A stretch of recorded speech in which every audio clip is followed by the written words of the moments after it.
تو سیمن ٹیسٹ میری کائنڈلی آپ سے ریکویسٹ ہے کہ ایسی لیب سے کروائیں جو ورلڈ ہیلتھ آرگنائزیشن کے پروٹوکول کو فالو کرتی ہو، 2010 کرائٹیریے کو۔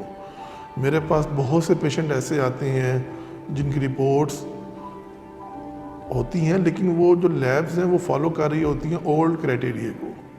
اب ورلڈ ہیلتھ آرگنائزیشن نے ایک نیو 2010 میں ہمیں کرائٹیریا دیا تھا، اس کے مطابق ہم سیمن کو انالیسس کرتے ہیں۔ اس میں ہم دیکھتے کیا ہیں بیسیکلی، اس میں ہم دیکھتے ہیں سپرم کاؤنٹ جو کہ 15 ملین پر ml ہونا چاہیے۔ اگر اس سے کم ہے تو پھر اس میں فال کرے گا بانجھ پن میں۔ پھر ہم اس کے بعد دیکھتے ہیں پروگریسو موٹیلٹی جو کہ 32% تک ہونی چاہیے سپرم کی، یہ بہت امپورٹنٹ ہے۔ 32 سے اگر نیچے ہے تو پھر ہم اس کو بھی ٹریٹ کرتے ہیں۔ پھر ہے مورفالوجی کہ سپرم کی شیپ کیسی ہے، اس کا ہیڈ کیسا ہے، اس کی نیک کیسی ہے، اس کی ٹیل کیسی ہے، تو یہ تینوں چیزیں بہت زیادہ کاؤنٹ ہوتی ہیں۔ اچھا، اب میں بات کروں گا ٹریٹمنٹ کے حوالے سے میل انفرٹیلٹی کی۔ جیسا کہ میں نے کہا کہ اس کا فیصلہ ہم کرتے ہیں سیمن ٹیسٹ کے بعد، کچھ اور رپورٹس کرواتے ہیں اگر ہمیں ضرورت پڑتی ہے تو۔ ٹریٹمنٹ میں میڈیکیشن بھی شامل ہے، اینٹی آکسیڈنٹ اس میں ہم دیتے ہیں پیشنٹ کو، کچھ ہارمونل تھراپی کرتے ہیں پیشنٹ کی۔ سم ٹائم کیا ہوتا ہے مائنر سی بلاکیج ہوتی ہے تو اس کو اوپن کر کے بلاکیج کو کھول دیا جاتا ہے، جس سے وہ بڑا ایزیلی بندہ فرٹائل ہو جاتا ہے۔ تو لہٰذا کائنڈلی میری ریکویسٹ ہے آپ لوگوں سے، کسی بھی کپل کو، مرد کو شرمندہ ہونے کی ضرورت نہیں۔ ریکٹائل ڈسفنکشن بیسیکلی اس کو جب ہم کہتے ہیں تو اس میں عضو تناسل کی کمزوری کا آتا ہے۔ اس میں جو مین کازز ہیں وہ بھی یہی ہیں کہ بہت سے لوگ بہت زیادہ اسموکنگ کرتے ہیں، الکوہل انٹیک کرتے ہیں، کچھ میڈیکیشن ہیں SSRI ہیں جو کہ ریکٹائل ڈسفنکشن کو لے کر آتی ہیں، کرونک النیس ہیں جس میں مین آتی ہے ڈائبٹیز میلائٹس جو کہ بہت زیادہ، جس سے کیا ہوتا ہے کہ نسیں کمزور ہو جاتی ہیں۔ نسیں کمزور ہونے سے بھی ریکٹائل ڈسفنکشن بہت کامن ہے۔ پھر اس کے بعد ہمارے پاس جو بہت زیادہ کامن ہے اس میں ہمارے پاس آتا ہے ہائپر ٹینشن۔ ہائپر ٹینشن سے بھی ریکٹائل ڈسفنکشن بہت کامن ہے، کیونکہ ہائپر ٹینشن سے جو ویسلز ہوتی ہیں اس کی الاسٹیسٹی ختم ہو جاتی ہے، جس کی وجہ سے ویسلز ہارڈ ہو جاتی ہیں اور پراپر طریقے سے ڈائلیٹ نہیں ہو پاتی۔ رزلٹ کیا ہوتا ہے، پراپر فلو نہیں ہوتا بلڈ کا۔ جب فلو نہیں ہوگا تو اریکشن پراپر طریقے سے نہیں ہو پائے گی۔ جہاں تک بات ہے اس کی ٹریٹمنٹ کے حوالے سے، تو ٹریٹمنٹ کی آپشن ہمارے پاس اس میں کافی زیادہ ہیں۔ کچھ میڈیکیشنز ہیں جس میں ہم دیتے ہیں، اور اس کے علاوہ ہم انجیکشن بھی لگاتے ہیں، انجیکشن پروسٹاڈیل لگاتے ہیں۔ یہ ڈائگنوز کے لیے بھی کام آتا ہے اور ایز اے ٹریٹمنٹ بھی ہم اس کو یوز کرتے ہیں۔ پھر اس کے بعد جو آج کل نئی ریسرچ چل رہی ہے، اس پہ بڑا کام ہو رہا ہے، وہ PRP، پلازما رچ پلیٹلیٹس۔ یہ ہم انجیکٹ کرتے ہیں، اسی کا بلڈ لے کے اسی میں ہم انجیکٹ کرتے ہیں۔ تو یہ موسٹلی زیادہ اس کے بینیفٹ وہاں پہ ہیں جس بندے کو شوگر کی وجہ سے ایشوز آ رہے ہوں ریکٹائل ڈسفنکشن کے۔ تو اس میں جب ہم یہ پروسیجر کرتے ہیں تو اس کے بڑے اچھے رزلٹ ہیں۔ پھر ایک ہم اور اس کے علاوہ ایک جدید جو ٹیکنالوجی آ رہی ہے وہ ہے ایکسٹرا کارپوریل شاک ویو تھراپی، اس کے بڑے اچھے رزلٹ ہیں۔ تو ہم ان سب چیزوں کو ملا کے سب سے پہلے تو ڈائگنوز کرتے ہیں کہ اس کے پیچھے وجوہات کیا کیا ہیں، اس وجوہات کو پکڑ کے اس کو پھر لے کے چلتے ہیں۔ جب ہم اس کی روٹ کو ہم پکڑتے ہیں تو پھر ہمارا ٹریٹمنٹ کرنا آسان ہو جاتا ہے۔ ٹریٹمنٹ، اب ایک چیز اور بڑی امپورٹنٹ ہے کہ ہر بندے کے ریکٹائل ڈسفنکشن کی وجوہات ڈیفرنٹ ہیں۔ جب وجوہات ڈیفرنٹ ہوں گی پھر علاج بھی ڈیفرنٹ ہوگا۔ تو لہٰذا کائنڈلی میری آپ سے ریکویسٹ ہے کہ آپ سیلف میڈیکیشن پہ نہ جائیں، اپنے ڈاکٹر سے رجوع کریں تاکہ وہ آپ کا ڈائگنوز پراپر طریقے سے کر کے آپ کو پراپر ٹھیک کرے، فار اے شارٹ ٹائم کے لیے نہیں، فار اے پرولونگ ٹائم کے لیے اس کو ٹھیک ہونا چاہیے۔ جب ہم بات کرتے ہیں پری میچور ایجیکولیشن کے بارے میں، تو اس میں بہت سے لوگوں کے ڈیفرنٹ آئیڈیاز ہیں، اپنی تھیوریز ہیں، تو لیکن جو سٹینڈرڈ ہے وہ یہی ہے کہ آپ کی جو ایجیکولیشن ہے اگر پینیٹریشن کے بعد 1 منٹ تک ہے تو اس کو ہم پری میچور ایجیکولیشن نہیں کہیں گے، اس سے اوپر ہونا چاہیے. اگر اس سے کم ہے 1 منٹ سے کم تو پھر وہ اس میں فال کرے گا. تو جو موسٹ کامن کاز دیکھی گئی ہے وہ سائیکولوجیکل دیکھی گئی ہے.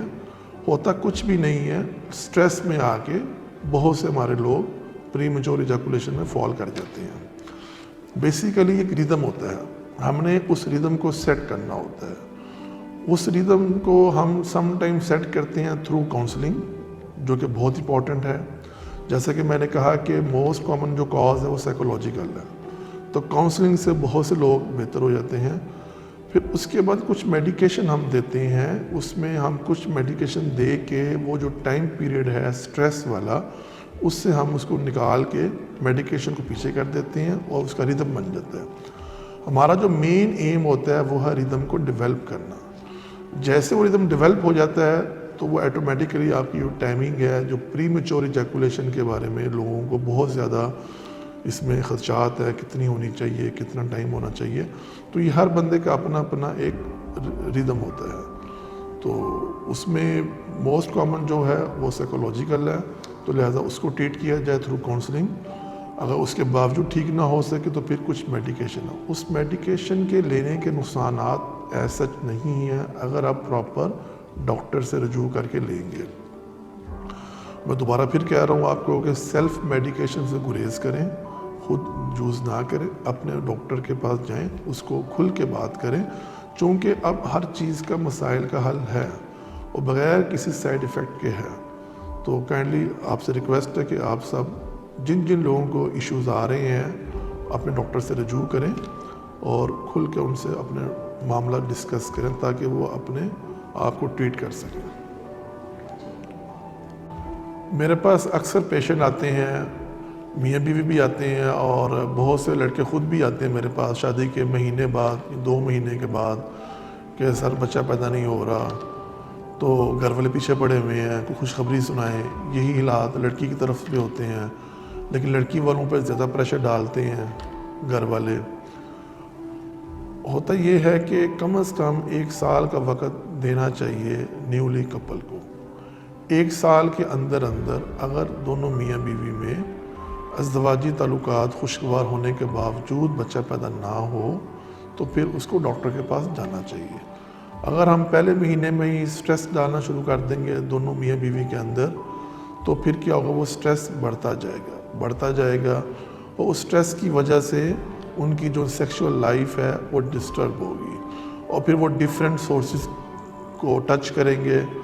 پاسبلٹی ہے وہ دونوں ٹھیک ہوں، لیکن جب وہ ڈیفرنٹ سورسز کو ٹچ کریں گے with out any medicine use کریں گے یا پراپر ڈاکٹر کے پاس نہیں جائیں گے تو پھر وہ اس کے اپوزٹ ایفیکٹ آ سکتے ہیں. تو لہٰذا کائنڈلی ریکویسٹ ہے آپ سے، دونوں میاں بیوی کو کم از کم 1 سال کا ٹائم دینا چاہیے. اگر کوئی ایشو ہے میل کے اندر جیسے کہ ریکٹائل ڈسفنکشن ہے، پری میچور ایجیکولیشن ہے، تو وہ فوراً آئے، اپنا آ کے علاج کروائے.